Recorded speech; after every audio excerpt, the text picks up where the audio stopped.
क्या वाकई किसी ने हमारी पृथ्वी को जानबूझकर बनाया है? चलिए समझते हैं।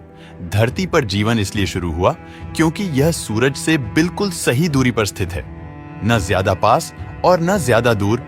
हाल ही की स्टडीज बताती है कि अगर धरती सिर्फ 10% सूरज के करीब होती तो इतनी गर्मी बढ़ जाती कि पूरा ग्रह आग का गोला बन जाता, और 10% दूर होती तो सब कुछ बर्फ में बदल जाता।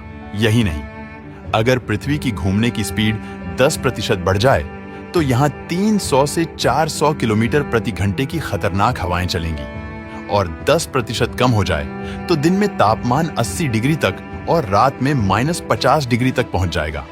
मतलब सूर्य की दूरी, पृथ्वी की रोटेशन, सब कुछ बेहद परफेक्ट बैलेंस में है।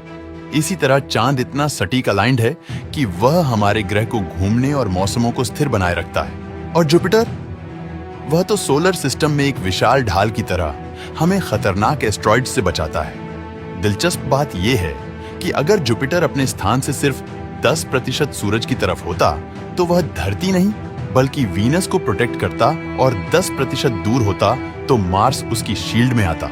और सीधी बात यह है कि आज हमारी जिंदगी का हर सेकंड सिर्फ पृथ्वी के कारण नहीं बल्कि पूरे सोलर सिस्टम के एक सुपर फाइन बैलेंस के कारण चल रहा है। तो अब बड़ा सवाल, क्या ये सब सिर्फ एक कोइंसिडेंट है, या फिर कहीं कोई हाई इंटेलिजेंट सिविलाइजेशन ने इन सब को एकदम कैलकुलेट करके सेट किया है?